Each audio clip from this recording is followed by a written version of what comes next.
ഇന്നത്തെ വീഡിയോ വരുന്നത് thread embroidery ചെയ്തിട്ടുള്ള ടസർ സിൽക്ക് സാരീസിൻ്റെയാണ്. രണ്ട് നല്ല കോമൺ ആയിട്ട് കിട്ടാത്ത നല്ല രണ്ട് ഡസ്റ്റി ഷെയ്ഡ്സിലാണ് സാരി അവൈലബിൾ ആക്കുന്നത്. നല്ലൊരു ലൈറ്റ് ഗ്രേ വരുന്നുണ്ട്, പിന്നെ ബ്ലൂവിൻ്റെ തന്നെ ടീൽ ബ്ലൂവിൻ്റെ തന്നെ വളരെ ലേറ്റർ ആയിട്ടുള്ള കളർ. രണ്ടിലും ത്രെഡ് എംബ്രോയ്ഡറി വരുന്നുണ്ട്. വൈറ്റ് കളർ ത്രെഡാണ് യൂസ് ചെയ്തിരിക്കുന്നത്. നമുക്ക് ഓപ്പൺ ചെയ്ത് കാണാം. ഫുള്ളും എംബ്രോയ്ഡറി ഉണ്ടെങ്കിലും എടുത്തു പറയേണ്ട ഒരു കാര്യം, ഒട്ടും ഹെവിനെസ് ഇല്ലാത്തൊരു സാരിയാണ്. കളർ വരുന്നതായാലും നല്ലൊരു ബ്ലൂ ടിൻ്റുള്ള ഗ്രേ ആണ്, ലൈറ്റ് ഗ്രേ ആയിട്ട് വരും. ഫുള്ളോൺ ഒരു പേസ്ലി ഡിസൈൻസാണ് ഹോൾ സാരിയിലും പോയിരിക്കുന്നത്.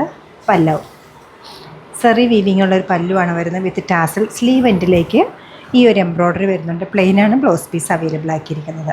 ഏത് ടൈപ്പ് ഫംഗ്ഷൻ ആയാലും സിമ്പിളായിട്ടായാലും നമുക്ക് യൂസ് ചെയ്യാൻ പറ്റുന്നൊരു സാരിയാണ്. ഫുള്ളി ത്രെഡ് എംബ്രോയ്ഡറി ആയതുകൊണ്ട് തന്നെ നമുക്കൊരു ഫംഗ്ഷൻ വെയർ സാരി ആയിട്ട് ഇതിനെ യൂസ് ചെയ്യാം. ഹോൾ സാരിയിലും ത്രെഡ് വർക്ക് വരുന്നുണ്ട്. പല്ലു ഇങ്ങനെ വരും. ബ്ലൗസ് പീസ് വരുന്നാലും പ്ലെയിനിൽ സ്ലീവ് എൻഡിലേക്കാണ് എംബ്രോയ്ഡറി വിത്ത് ടാസിൽ വരുന്നുണ്ട്. പല്ലുവിലേക്ക് ഒരു ജൂട്ട് വീവിങ് വരുന്നുണ്ട്. നന്നായിട്ട് ഒതുങ്ങി നിൽക്കുന്ന നല്ലൊരു സാരിയാണ്. നമുക്ക് ഈസി ആയിട്ട് ഡ്രേപ്പ് ചെയ്യാൻ പറ്റുകയും ചെയ്യും. റേറ്റ് വരുന്നത് 5147 ആണ്. നമ്മുടെ ഈ കളക്ഷനും സിമിലർ കളക്ഷൻസും വെബ്സൈറ്റ് ത്രൂ അല്ലെങ്കിൽ നമ്മുടെ സ്റ്റോർ വിസിറ്റ് ചെയ്ത് ഡയറക്റ്റ് നോക്കിയെടുക്കാവുന്നതാണ്. എല്ലാവരും ട്രൈ ചെയ്യുക. താങ്ക്